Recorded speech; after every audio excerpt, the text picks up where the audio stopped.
दोस्तों आज हम देखेंगे कि थर्मल पावर प्लांट में बिजली कैसे बनती है। Thermal power plant power generate करने का एक स्टेशन होता है। इसमें थर्मल एनर्जी को इलेक्ट्रिकल एनर्जी में कन्वर्ट किया जाता है। थर्मल एनर्जी का मतलब हो गया हीट एनर्जी। इसमें फ्यूल को जलाकर बॉयलर के द्वारा भाप मतलब स्टीम बनाई जाती है।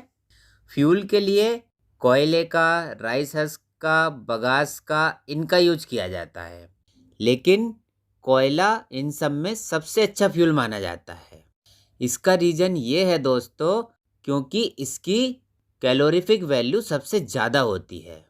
अब कैलोरीफिक वैल्यू जितनी ज़्यादा होगी, फ्यूल को जलाने पर उतनी ही ज़्यादा हीट प्रोड्यूस होगी।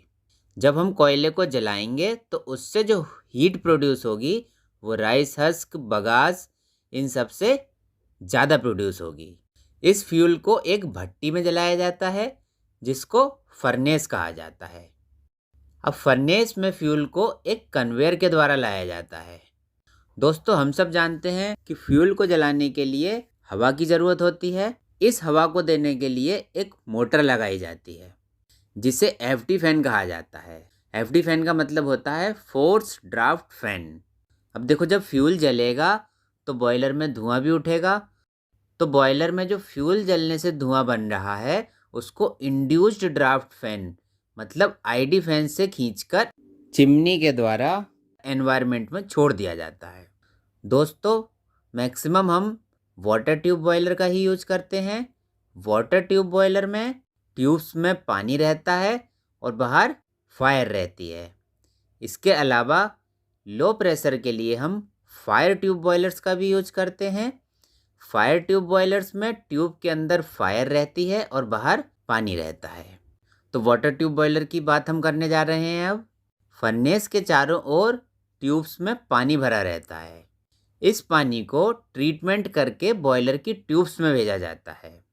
बॉयलर वाटर का ट्रीटमेंट इसलिए किया जाता है जिससे कि बॉयलर की ट्यूब्स को कोई नुकसान ना पहुंचे। अब जो ये बॉयलर की ट्यूब्स होती हैं वो स्टीम ड्रम से कनेक्टेड होती हैं। स्टीम ड्रम में लेवल को मेंटेन करने के लिए फीड वाटर पंप से पानी भेजा जाता है।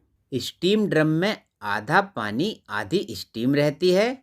अब क्योंकि स्टीम हल्की होती है इसलिए ये ऊपर आ जाती है।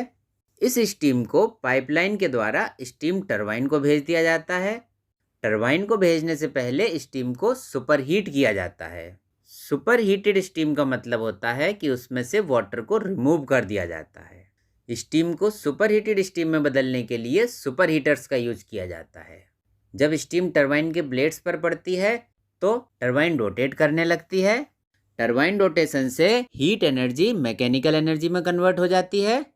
टरबाइन को अल्टरनेटर से जोड़ दिया जाता है जो मैकेनिकल एनर्जी को इलेक्ट्रिकल एनर्जी में कन्वर्ट कर देता है और इलेक्ट्रिसिटी का प्रोडक्शन हो जाता है। दोस्तों जब तक टरबाइन घूमती है तभी तक अल्टरनेटर भी इलेक्ट्रिसिटी को प्रोड्यूस करता है।